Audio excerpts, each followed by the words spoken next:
Lecture کے پچھلے حصے میں حیات اللہ انصاری کے افسانوں میں برتے جانے والے موضوعات کے متعلق گفتگو ہوئی۔ آپ نے دیکھا کہ حیات اللہ انصاری معاصر افسانہ نگاروں سے کس طرح منفرد تھے، مشاہدہ، فکر اور تخیل کی تسلیس سے انہوں نے اپنے افسانوں میں ایک روح پھونک دی ہے۔ مجموعی طور پر دیگر افسانہ نگاروں کی طرح ان کے سروکار بھی انسانی زندگی اور انسانی معاشرت میں نمو پانے والے مسائل ہیں، لیکن ان کا جو برتاؤ ہے، ان کا جو ٹریٹمنٹ ہے وہ مختلف ہے، اور اس کے ساتھ ہی اس کے اثرات اور نتائج بھی مختلف ہیں۔ چونکہ ہم جانتے ہیں کہ حیات اللہ انصاری ایک صحافی تھے، سماجی اور سیاسی کارکن بھی تھے، اس لیے سماجی برائیوں کو وہ جلد دیکھ لیتے تھے اور اپنے فکر و تخیل کی مدد سے اسے پیش کرتے تھے۔ اسی وجہ سے ہم دیکھتے ہیں کہ مشاہدہ، فکر اور تخیل کی یہ تسلیس ان کی تحریروں کو گہرائی اور گہرائی عطا کرتی ہے۔ اب اس حصے میں ہم ان کے کچھ اہم افسانوں کا مطالعہ کریں گے، ایک طرح سے گویا ان کا خلاصہ اس طرح سے بیان کریں گے کہ وہ پورا افسانہ آپ کے سامنے آ جائے۔ ظاہر ہے کہ ہم پورا متن یہاں نہیں پڑھ سکتے، ہم ہلکے ہلکے اشارے کر سکتے ہیں، لیکن وہ اشارے اتنے ضرور ہوں گے کہ آپ کے سامنے وہ پورا افسانہ اچھی طرح سے آ جائے۔ کیونکہ یہ جو افسانے ابھی ہم آپ سے جن افسانوں کے بارے میں بات کریں گے، وہ افسانے مختلف یونیورسٹیوں کے، کالجوں کے نصابی کتابوں کا حصہ ہیں، اور مختلف مقابلہ جاتی امتحانات میں بھی پوچھے جاتے ہیں ہم سے سوال، تو اس لیے وہ افسانے آپ کے لیے بہت ہی اہم ثابت ہوں گے۔ اس سلسلے میں پہلا افسانہ جسے میں آپ کے سامنے پیش کرنا چاہتا ہوں، جس کے بارے میں ہم گفتگو کریں گے، وہ ہے آخری کوشش۔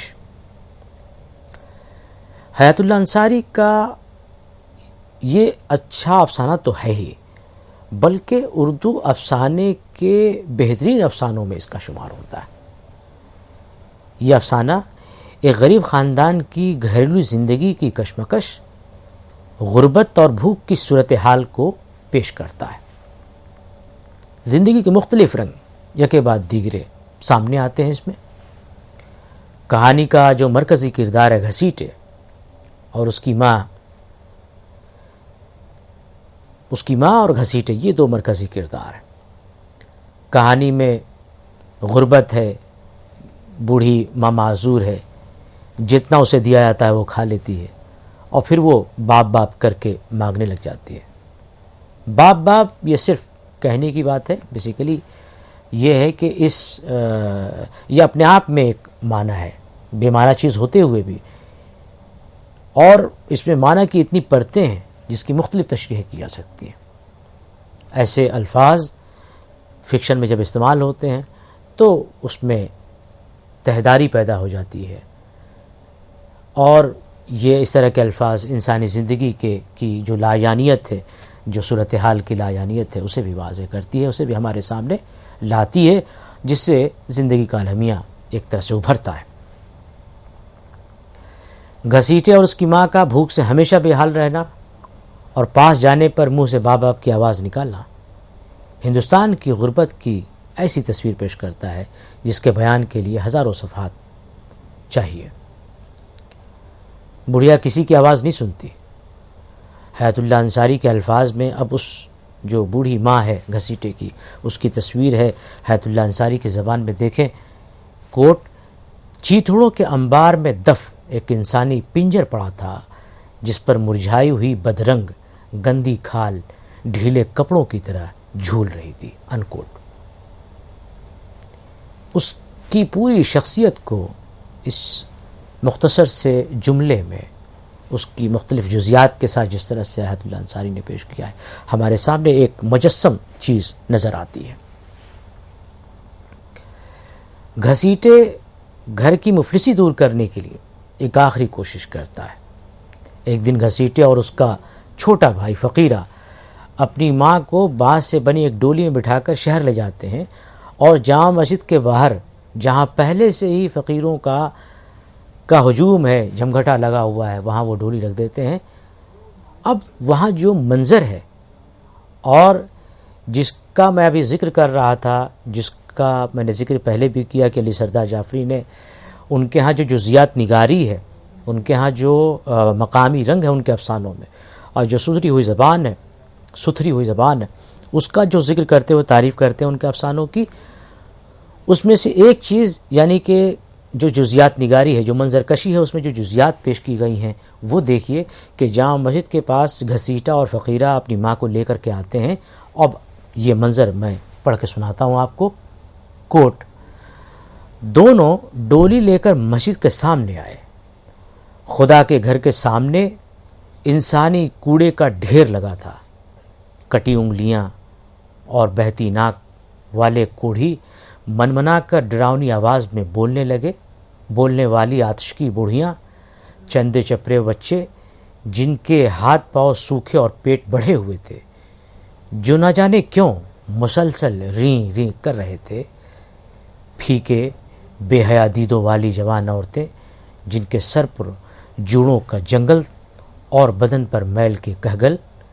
چیتھڑے، ٹھیکرے، میلا خور، بلغم، ناک، پیپ، مکھیاں، جراثیم، فریب، جھوٹ اور ان سب کو ڈھانک دینے والی لوریاں دے کر تھپک تھپک کر سلا دینے والی مہا پاپن بے حسی.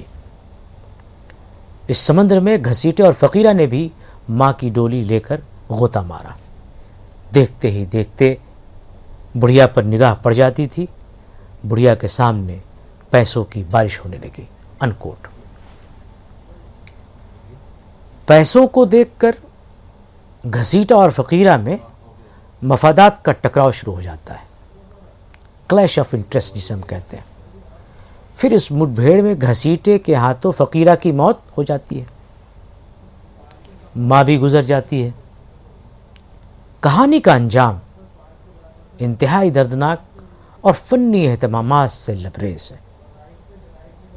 گھسیٹا کے ایک طرف بھائی کی لاش تھی اور دوسری طرف ماں کی لاش پڑی ہوئی ہے، اور دونوں کے پہلو میں فقیرہ کی آخری کوشش بھی لاش تھی.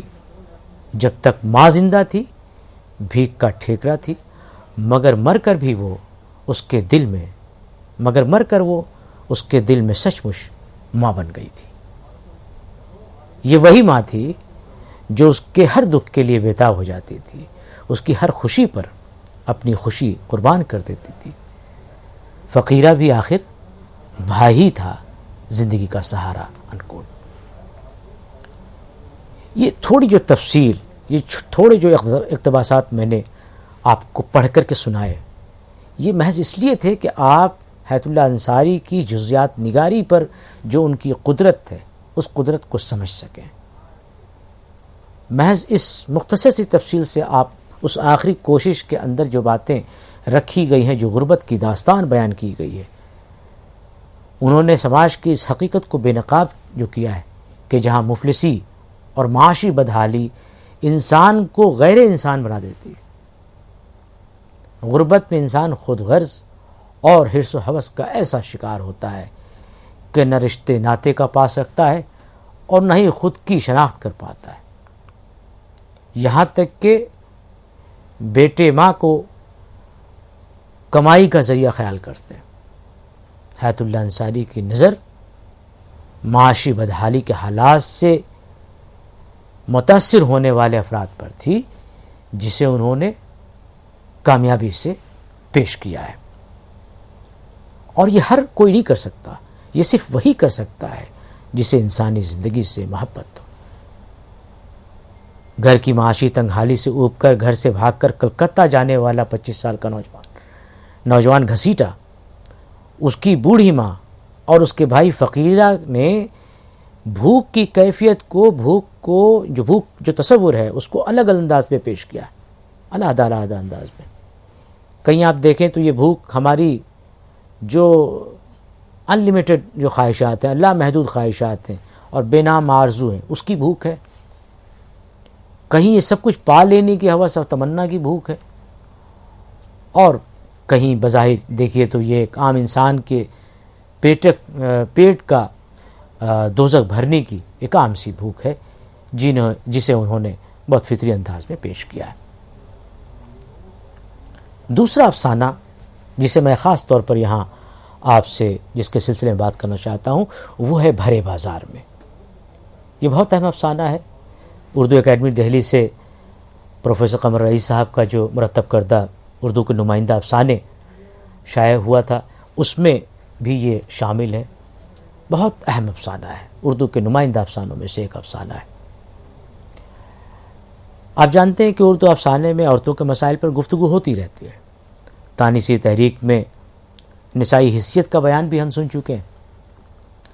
اس افسانے کو پڑھتے ہوئے منٹو کے کئی کردار، اس کے افسانوں کے کئی کردار ہمارے سامنے آ جاتے ہیں، اور ظاہر ہے کہ سامنے بھی اس لیے آتے ہیں کہ دونوں کا زمانہ ایک ہے. حیات اللہ انصاری کا زمانہ بھی ایک ہے اور منٹو کا زمانہ بھی ایک ہے، اور بعض موضوعات ان کے ہاں قدر مشترک کے طور پر ہیں، جیسے کہ تقسیم ہند ہے، معاشرتی بحران ہے، اور عورتوں کے مسائل وغیرہ وغیرہ. عورتوں کو کمزور سمجھنے والے جو تصورات تھے وہ آج رد ہو چکے ہیں، لیکن ان کا استحصال آج بھی ایک بڑی حقیقت ہے.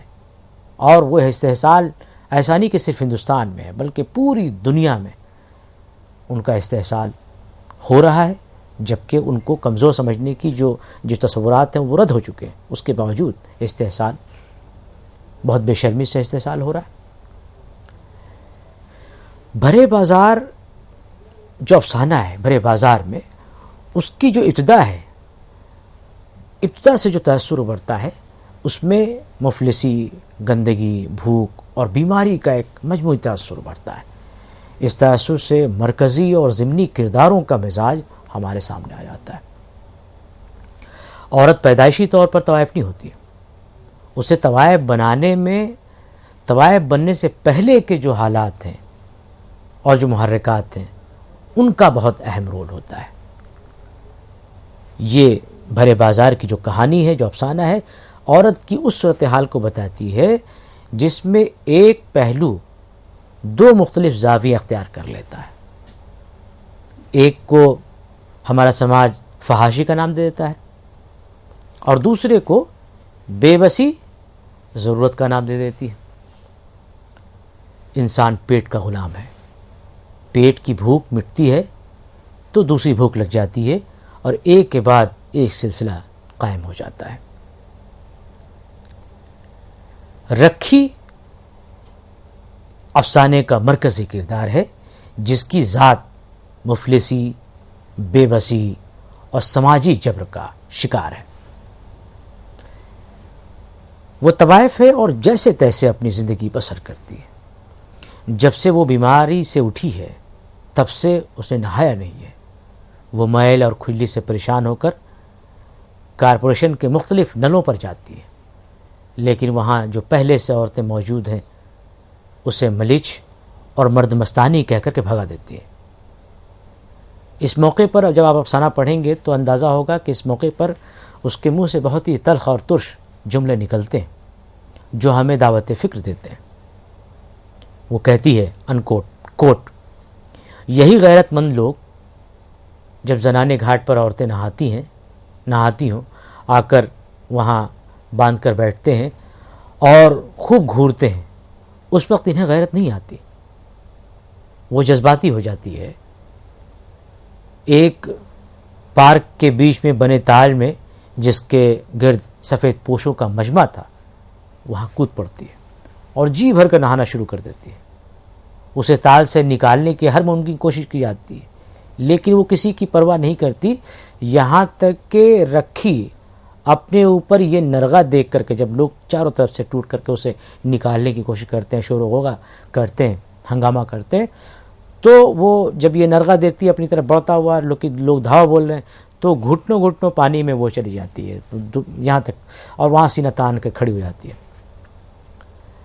رکھی کا تال میں جا کر کے نہانا اور سینہ تان کر کھڑا ہونا سماج کے نام نہاد شریفوں، خصوصاً مردوں سے بدلہ لینے کے مترادف ہے، جو ایک ضدی اور باغیانہ رجحان کا بھی حامل ہے۔ اس افسانے میں حیات اللہ انصاری نے عورت کے اندر مرد سماج اساس کے ذریعے استحصال کے خلاف جذبہ انتقام دکھانے کی کوشش کی ہے۔ بے باکی کے لحاظ سے یہ افسانے کا کردار جو رکھی کا کردار ہے وہ منٹو کے ایک افسانہ ہے منٹو کا ہتک، اس کی جو ہیروئن ہے، اس کا جو سینٹرل کیریکٹر ہے، اس سگندھی کا جو کردار ہے اس کے کردار سے میل کھاتا ہے۔ افسانے میں طنز کی آمیزش ہے اور سنجیدگی بھی یہاں پر پائی جاتی ہے۔ ایک تیسرا افسانہ، نہیں معاف کیجیے گا، ابھی جو افسانہ بھرے بازار میں ہے اس کے ضمن میں مجھے یہ کہنا ہے کہ یہ آزادی سے قبل لکھا گیا افسانہ ہے، اور اس افسانے میں انقلابی رویے کی وجہ سے یہ افسانہ بہت اہم ہو جاتا ہے۔ ترقی پسندی کے آغاز کا دور تھا اور انگارے کی اشاعت نے جو اسٹیبلشڈ جو تصورات تھے، جو اسٹیبلشڈ ویلیوز تھیں ہماری، ان کو جس طرح سے انہوں نے انگارے کی اشاعت نے جھجھوڑا تھا، اسے جس طرح سے ہلا کر رکھ دیا تھا اپنی بنیادوں سے، اسی رویے کی کہنا چاہیے کہ یہ نمائندگی کرتا ہوا ایک افسانہ ہے بھرے بازار میں۔ اسی زمانے میں یہ کہانی اپنے موضوع کے برتاؤ اور غیر روایتی اسلوب بیان کی وجہ سے اہل علم و نظر کی مرکز بنی تھی۔ خلیل الرحمن اعظمی نے اس سلسلے میں کہا تھا کہ کہانی اس رجحان کی نمائندگی کرتی ہے جو انگارے گروپ کے اثر سے بے لاگ حقیقت نگاری کو افسانے کا اولین مقصد قرار دیا تھا۔ بیانیہ کا ایسا بے باک اسلوب انگارے کی روایت سے قبل موجود نہیں تھا۔ اس کہانی میں عورت کا شدید جذباتی روپ ایک رد عمل کے طور پر ہمارے سامنے آتا ہے۔ ہم دیکھتے ہیں کہ جب وہ اپنے دائرے میں رہ کر کے نسائی جو حیا کی ردا اوڑھے ہوئے جب وہ کارپوریشن کے زنانہ غسل خانے میں جاتی ہے تو وہاں عورتیں بھگا دیتی ہیں، پھر وہ وہاں نہیں نہا پاتی، پھر وہ جب باہر اپنے کپڑوں کو سنبھال کر نل پر نہانے کی کوشش کرتی ہے تو وہاں اسے پیٹا جاتا ہے، مارا جاتا ہے۔ پھر وہ ان سب سے گھبرا کر کے جب وہ حیا کی چادر وہ ردا اتار دیتی ہے تو لوگوں کی نگاہیں جھک جاتی ہیں اور وہ ایک طرح سے اسے پاگل گھوشت کر دیا جاتا ہے، پاگل قرار دیتی جاتی ہے۔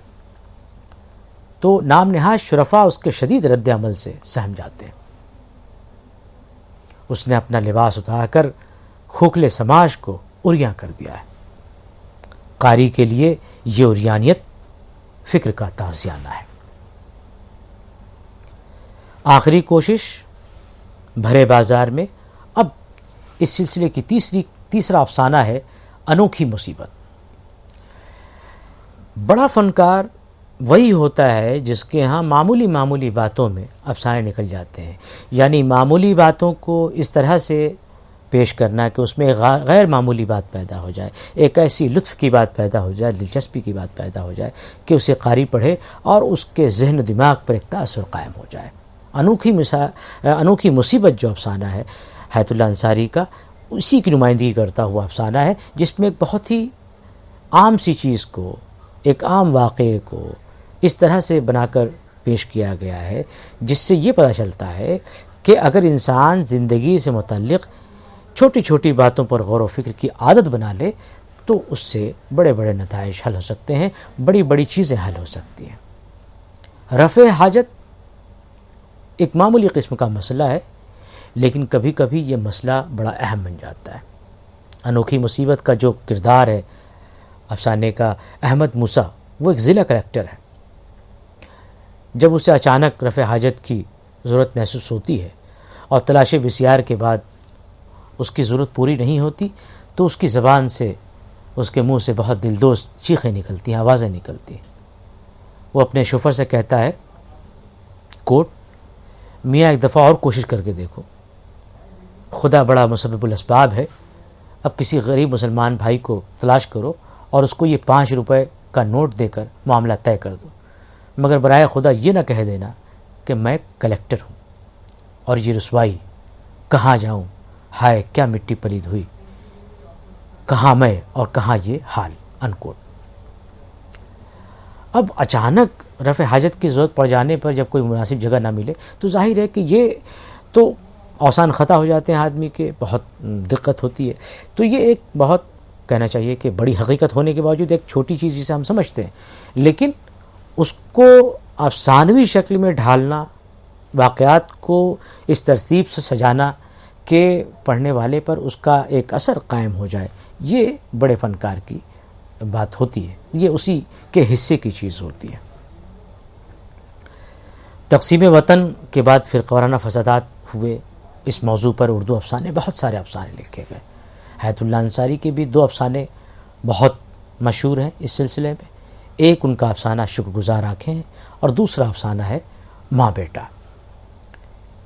شکر گزار آنکھیں، اس افسانے میں ایک دلہن ہے جس کے ماں باپ فساد میں مارے جاتے ہیں، وہ اپنے زخمی شوہر کو کاندھے پر لے کر کے باہر نکلتی ہے، کسی طرح سے وہ گھر سے باہر جاتی ہے، ایک جگہ آرام کی خاطر وہ اپنے شوہر کے سر کو اپنے رانوں پر رکھ کر بیٹھ جاتی ہے۔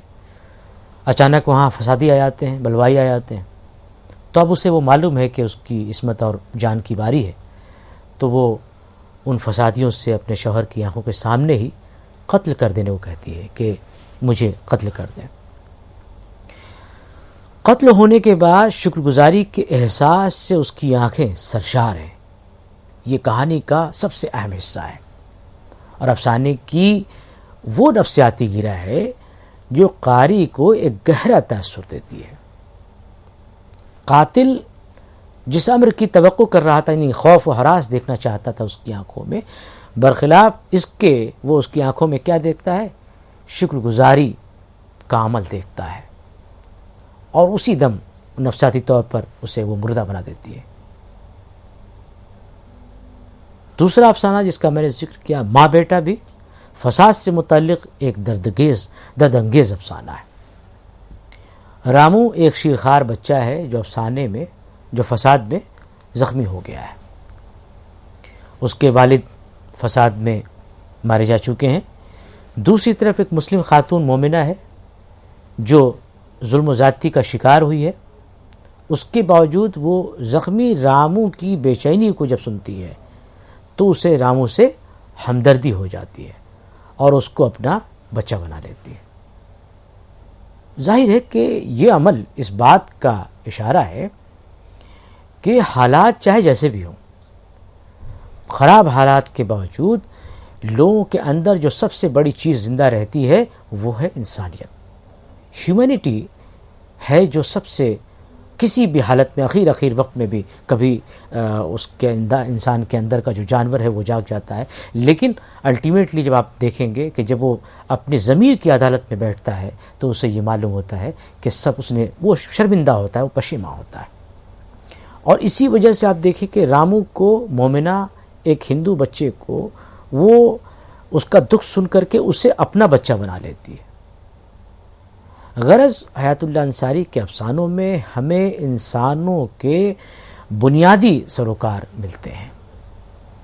وہ اپنے عہد کی معاشرت میں تفریق، عدم مساوات، غربت، مزدور اور محنت کش طبقے کی محرومی، صنفی عدم مساوات، استحصال، تقسیم وطن اور اس کے نتیجے میں رونما ہونے والے فسادات کو دیکھتے ہیں اور ان مسائل کو پیش کرتے ہیں۔ صحافی اور سماجی خدمتگار ہونے کی وجہ سے ان کی نظریں برائیوں کو جلد دیکھ لیتی ہیں، اور پھر وہ ان برائیوں کو، ان واقعات کو، ان حادثات کو، مشاہدے میں آئی ہوئی باتوں کو اپنی فکر اور تخیل کی مدد سے تخلیقی پیرائے میں ڈھالتے ہیں، اور یہی ان کی سب سے بڑی عظمت ہے۔ بہت بہت شکریہ۔